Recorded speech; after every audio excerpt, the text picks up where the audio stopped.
A single pale rose dropped a bombshell on us and revealed the biggest twist of Steven Universe, at least thus far. However, this video is going to focus not on Pink Diamond, I'll have another video on my thoughts and questions relating to her later, but on Pearl. While the big reveal certainly stole the focus, it's Pearl who's in many ways the main character of this episode. It's her gem/mind we traverse into, after all. And this happens because Steven is finally upfront and direct in his approach. I was just wondering if maybe you shattered Pink Diamond. It was a breath of fresh air for Steven to be so assertive, even if Pearl remains incapable of giving him an answer. While Pearl has clutched her mouth multiple times throughout the series, I can't think of instances besides here and in Gemcation where it looked like she was trying to fight against her own body. It's a very physical and visceral reaction. It's a struggle. She's torn between two desires, the desire to tell Steven the truth and the desire to keep a secret. And by the end of A Single Pale Rose, we find out the reason for her painfully strained gesture. So, for my last order to you as a diamond, please, let's never speak of this again.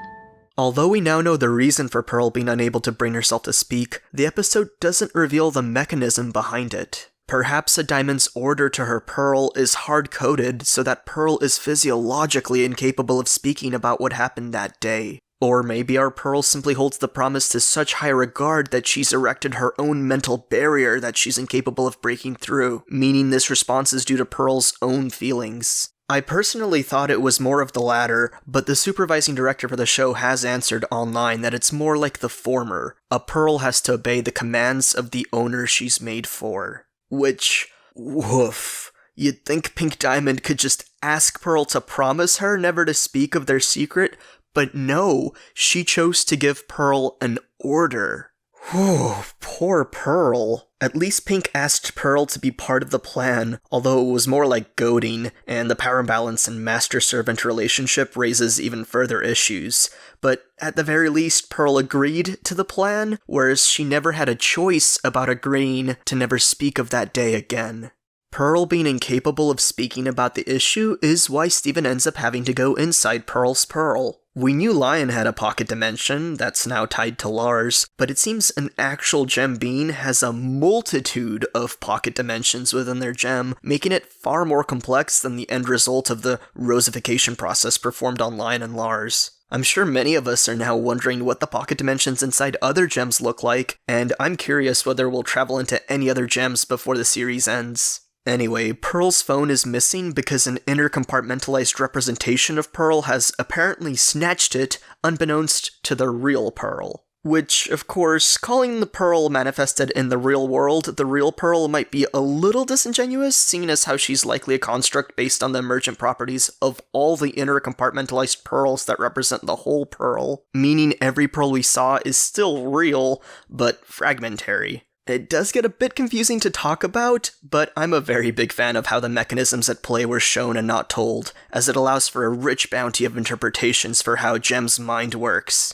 The Pearl designated to sorting items that Steven first meets does represent the more surface layer of Pearl's personality, while the other Pearls represent parts of Pearl's psyche she'd rather have repressed. Sorting Pearl says as much herself. That's why I get to be surface, and they have to be put away. However, this Pearl also acts more like a function rather than a fully realized person. Upon seeing Steven, she tries to sort him the same way she sorts all the other items Pearl stores inside her gem, and she's unaware the external Pearl needs her phone retrieved. So I personally got the impression that this particular inner Pearl represents Pearl on autopilot. It's an autonomous compartmentalizing function as much as it is a representation of a particular aspect of Pearl's personalities. On the other hand, the other inner Pearls felt like snapshots of Pearl's emotions and memories during key moments of her life. It felt like Steven was being sent more into a memory rather than a fragment of a personality.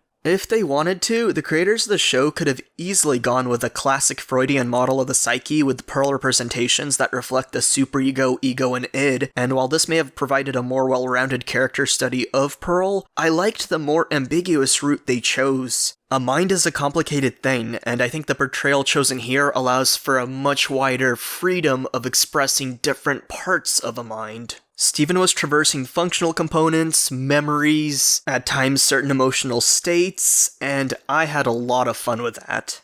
Now, the best part of the episode, in my opinion, wasn't feeling the shock from the big reveal, but rather this brief moment where we witnessed that Pearl has gotten the phone numbers of a bunch of women around Beach City. God, I'd love to know if she ever called the pink-haired biker from the last one out of Beach City back, but Pearl has apparently snagged the interest of a bunch more humans. That's freaking great. I was cracking up when I noticed this, to the point where I nearly had to pause the episode.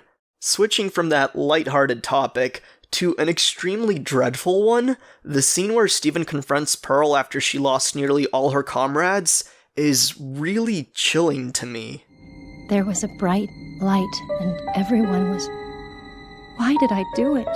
Given the context of the episode, what Pearl questions, what she expresses regret over, is the fake shattering of Pink Diamond. One can pose alternatives for what she means by why did I do it, but personally, I think it's really clear-cut. Why did I do it? What do you mean? Just tell me. After Steven asks for clarification, he's sent to the memory right after she shattered Pink Diamond, disguised as Rose Quartz. That's her answer to Steven. What does she regret? The entire plan this episode revealed to us. That's heavy.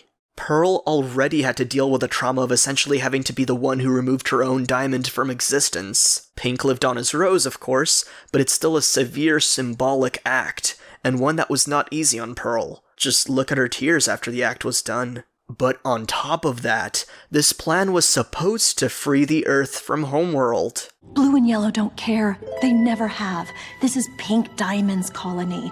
We can end it all right here, right now. But we know it didn't. The war for Earth continued long after Pink Diamond was gone. And after all the war, after all the loss, when Homeworld finally decides to leave Earth, they wipe out nearly every remaining gem. Rose wanted to give the Earth to the crystal gems, but barely any remained to receive that gift. The fact that at least part of Pearl regrets and laments going with Rose's plan is heartbreaking.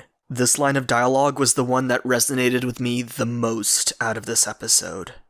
One final thing I want to talk about is the nice touch done with the hibiscus flower. Pearl takes it from Pink's hand and places it in her hair, but once Pink is out of the room, once it's time for Pearl to take the form of Rose Quartz for the mission, it falls to the ground, and the camera gently, sadly, lingers on the flower.